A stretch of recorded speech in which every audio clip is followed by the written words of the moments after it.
First of all, the term no waste is really daunting. I don't think it exists.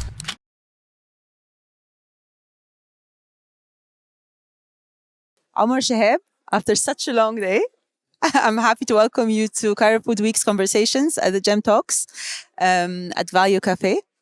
Today you had a couple of panels and you presented number one restaurant chef in the world. What an exciting day. Honestly, very overwhelming. But بنفس الوقت, it was extremely natural. I felt at home thanks to the genuine hospitality, incredible organization, and just the lovely people. It's been, obviously it's been a long day, but at the same time very rewarding. Yes, to everyone. Very fulfilling. And I really feel at home among brothers and sisters and friends. So happy, makes me so happy. You feel this way. I want to go back and know more about you. You started off as an F&B consultant, but you also have you're advocate for sustainability, and you have your own restaurant that is on the Sustainability Association. So tell us more about your journey first. Yeah, really quickly. This is my second career. Straight out of university, I went into research and consultancy, more from the business side, more from an economic side. I was an economist. Okay. And it was very important for us to have a very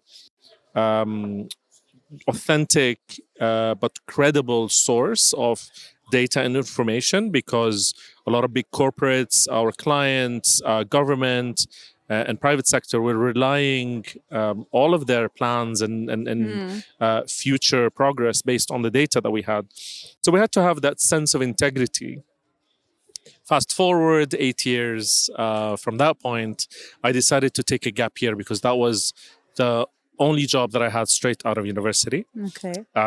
And I decided to take a year off. I decided to pursue studies, but at the same time, work on a few consulting projects, few works that were connected to my previous job. And at the same time, I came across an F&B operator that was started by my family, the extension of my family, and thought I'd offer, my help and my services. I found myself getting really deep involved into the business and couldn't help but pursue that creative process of trying to understand and create something from scratch, something from the ground up. So F&B concepts? So maybe? F&B concept, exactly. And those are the first building blocks of BOCA, the restaurant that I operate now.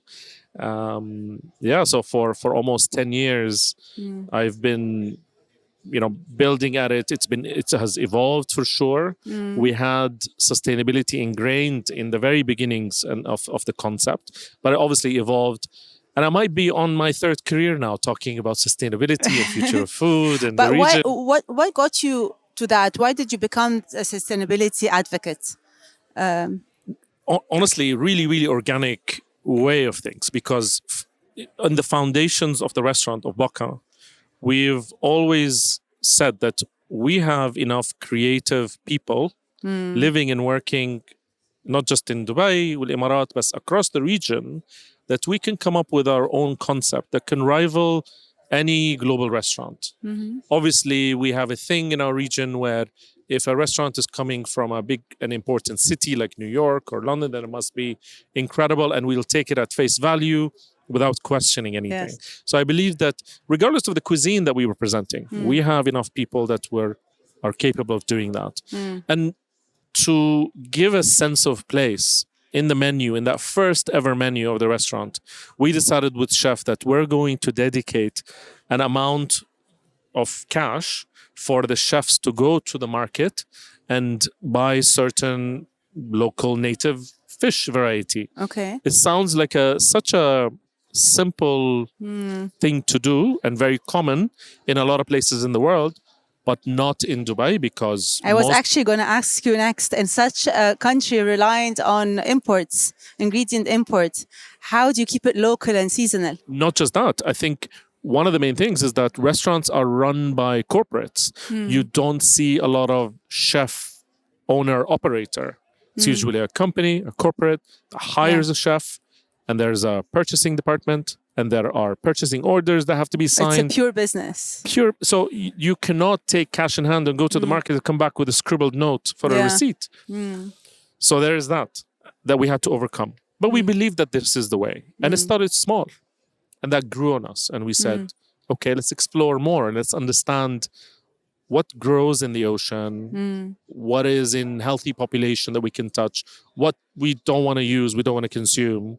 So we wanted to do it with method and purpose. And it continued to grow on us. And as the country adopted a very a high food security approach, we started seeing a lot of farms, conventional, organic, hydroponic, aquaponic.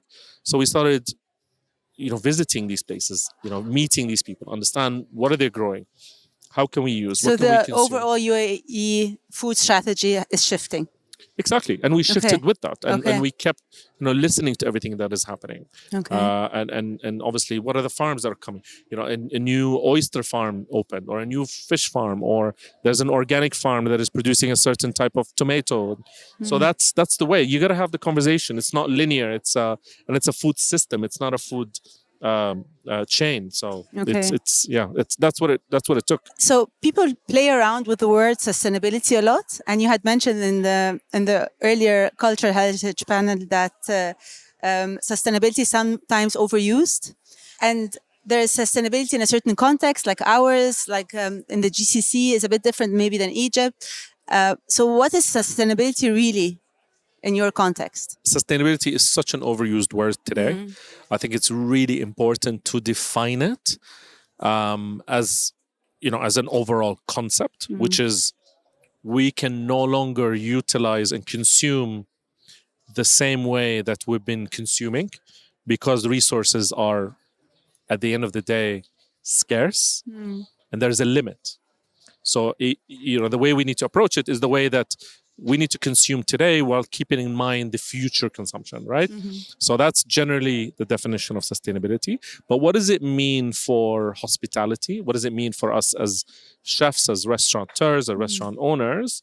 And what does it mean for this particular part of the world?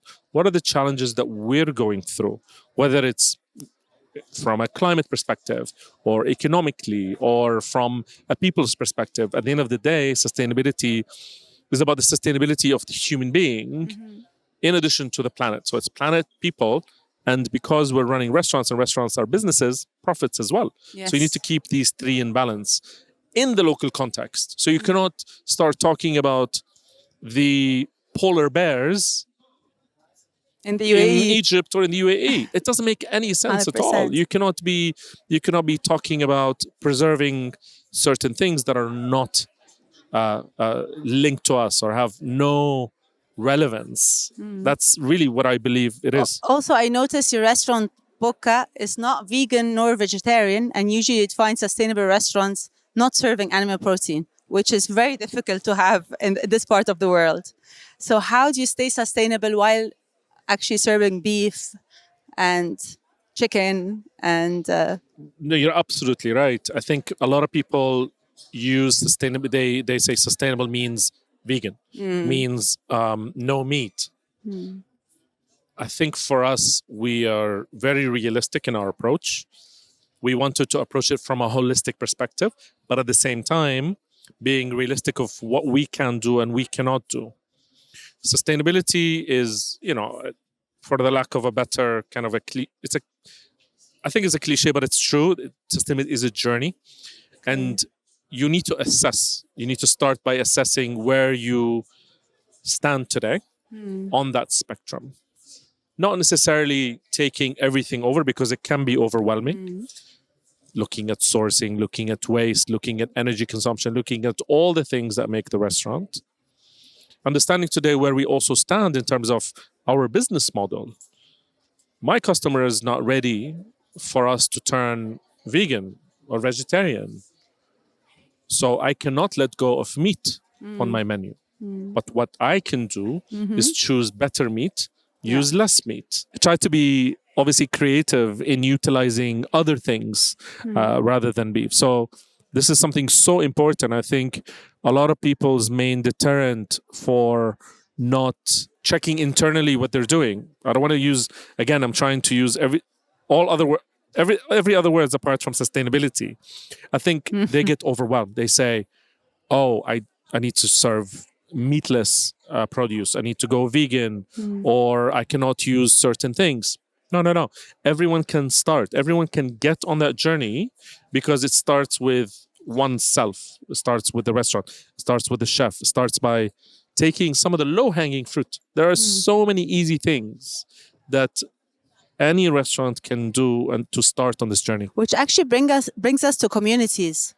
So the communities of producers, farmers, maybe the local community of the area where BOCA is. How do you involve the public or your suppliers in the conversation? So critical. I think that's one of the definitely one of the benefits that we've had, and one of the learnings is that it brought us closer to these people. And it took a lot of listening. It took us approaching people who are doing different things, from an incredible lady that started a small hydroponic growing edible flowers, to a massive venture capitalist that started a new tomato farm, to an organic farmer that is really taking care of heirloom seeds and really going through the process. I think it takes understanding what they do, so learning. I think it takes us listening and being extremely careful with what we want to do with that information and what we want to do with that product. We want to show that we respect that process, no matter what it is. And we're not here to make a quick video because we're here on the farm, or utilize that narrative to progress our own narrative. Like I've been saying all day, we are really a platform. And I want to give this platform to these people who are tending to these ingredients, to the artisans that are creating these produce, this particular type of cheese from camel milk, or the edible flower farm, or these tomatoes, or the oysters, or the mushrooms. It's really about telling their story in the way it is, and obviously presenting their ingredients in the right way, making sure they're compensated correctly. The moment we do that, it's really a genuine approach. And we're happy to link, we're happy to promote. So we become advocates of a lot of these producers, a lot of these growers. Okay. I also read that you have a huge no waste policy, to the extent that you have a waste manager. I don't think I've ever heard of that job at a restaurant before. Maybe at a factory, but not at a restaurant yet. So tell us, what's that job description of that person? First of all, the term no waste is really daunting. I don't think it exists. Okay. I think there is one person, I'm sure there are many, but there's one person that comes to mind. He's the real zero waste master. His name is Douglas McMaster. Okay. And he runs a restaurant in Silo, in London, called Silo.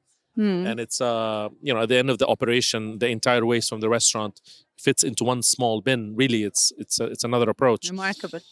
Really, really remarkable. But, like I was saying all day, that chefs, professionally trained chefs in general, already designing menus that will utilize as much of the ingredient as possible. Okay. They know what to do with the chops and the peels and the ends. Our job is to amplify that. Our job is to encourage that. Our job is to incentivize that.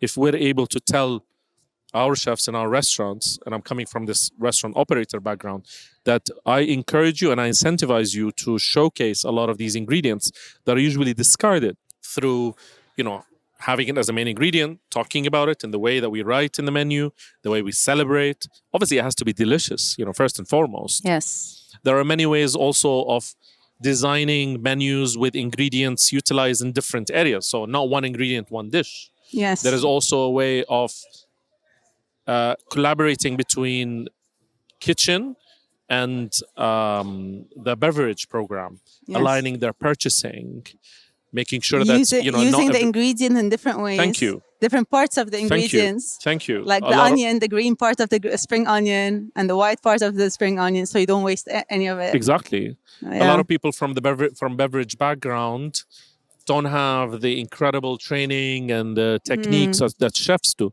So there's something in shadowing them and understanding how they do things, how they treat an ingredient. Yeah, and the flavor profile as well.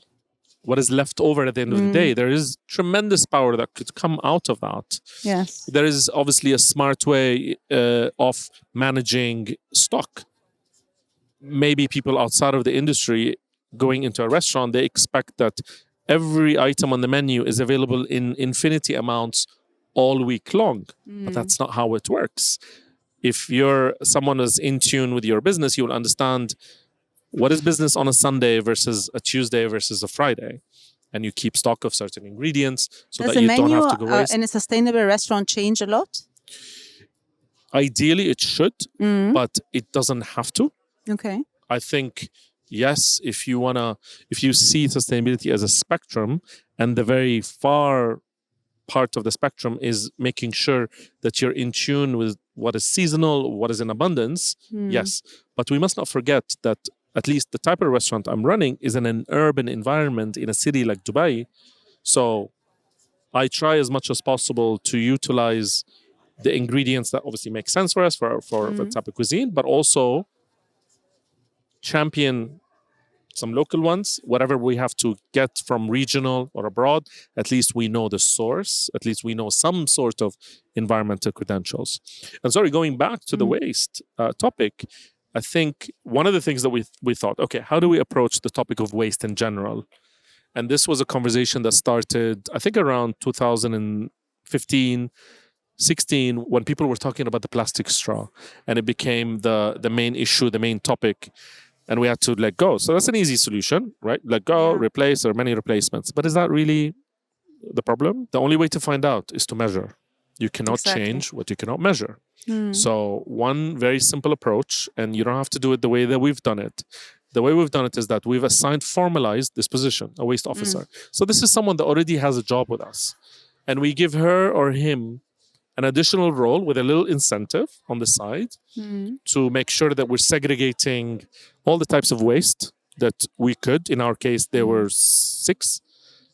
And make sure that, people in operation, people in the kitchen, people on the floor are segregating correctly, because sometimes in the rush, you mix everything. But this is important. Before every item that leaves the restaurant, there's a scale. Every restaurant has a big scale. So you weigh everything you leave? Everything that is put on a scale and then recorded on a simple sheet of paper. There is no high tech. It's a very low tech approach. And then recorded on an Excel sheet and consolidated at the end of the month. So now all of a sudden I can see, quantitative data of. I have to prioritize. This is what I have to prioritize. I can't tackle everything immediately. So there has to be that approach. And by the way, just you want to go a little bit technical, this might seem daunting. No one should hire a waste officer. You can do it in a snapshot of time, like a very short period of time. If you do it for 1 week and say, this is the business this week, and model it against the month and the year, you pretty much know to an accurate level. Exactly. Yes. And then you can start prioritizing your efforts, whether it's tackling plastic first or glass first, organic, used oil, cardboard. Okay. What is the ultimate sustainable dish at BOCA, would you say? Again, because we take it from a very holistic approach, I think... From the full menu, but... I think there are definitely dishes that have a lot of our hero ingredients, a lot of stories that we want to tell. The reason why I say it's holistic, because the whole restaurant operation needs to have that element in mind, that vision, for sure, because it's not just that one dish. I don't think that exists. I think if the whole restaurant moves with the same effort and power, for sure. But then there are obviously dishes that there is a lot of story, there's a lot of hero ingredients in them. There's a dish called tomatoes in the desert. And it's really tomatoes grown in a hydroponic farm, 6 variety, beautiful, absolutely delicious. Tomato salad from 6 varieties? Yes. Yum. And then they are garnished with the local desert plants when in season, the khubbez and the hummed. Oh, wow. Right? So it's this really beautiful dish that brings all of these elements together. It's dusted with a bit of tomato powder. That's the waste from the tomato skin. Amazing. Because that's gone, so it goes back, and there's a lot of umami in that. Of course. So it's really one of the most delicious citrusy, dishes. Salty. Exactly. Yeah. There's a bit of bitterness. There's a bit of, hummed is such an incredible ingredient because it's a little bit tart. It's almost like biting into a green apple. So you get that element of, it's quite surprising. I love it. I love that dish. So, and that's Chef Patricia's tomato salad. Sounds really good. Desert, What's your view on the new oyster farms in the UAE? Wow, not so new anymore. But yes, I know it's such a great Newish. idea, and it links directly with the heritage of the region. Okay. Pearl diving, so diving for pearl oysters. Of course, Okay. pearl oysters are different variants from Yes. the oysters that are being farmed. Yes. They are farmed, but they're growing in the waters. They're growing in the open oceans. And I had the privilege of visiting the farm multiple times and collaborating with them. It's honestly, it's one of the things that we're really excited about because it is a local ingredient that is seen as a little bit luxurious. It is a delicious product. It has the right balance between meatiness and saltiness and sweetness. Yes. And it's a great story, and it's a fantastic thing to have in our menu. So that's the only oyster that we serve in BOCA. Oh, really? I would have thought so. That's why I asked. One last question. Now, how would you like to transport your knowledge on sustainability and to other restaurants in the Middle East so they can join the new restaurant sustainability processes and association? What would you advise, and how would you try to take them forward with that? I love what was said on stage today by Edward Chatruk from Distrutar. Is this whole process of learning, evolving, and sharing obviously with our guests, talking about all of this, but also sharing with our community. That's something really, really important for me. So a lot of my learnings I share through my small platform, my social network. So if you follow me on LinkedIn and Instagram, Okay. you'll see I'm very vocal about a lot of these things. We've published a manifesto report, so just setting intention of the restaurant and the things that we're doing. And I'm in the final stages of publishing an impact report, but also kind of a playbook for the industry locally. Amazing. To get on this sustainability journey, show you and tell you about the things that we've been doing in our restaurant and how we've been approaching it and how we were able, with our limited resources and with everything that we already have access to set this vision. And I can't wait to share it with everyone. I want to make sure that you get it for sure. Do you believe restaurants that are on the sustainability track are becoming more profitable eventually? Because Oh. at the beginning, they probably aren't.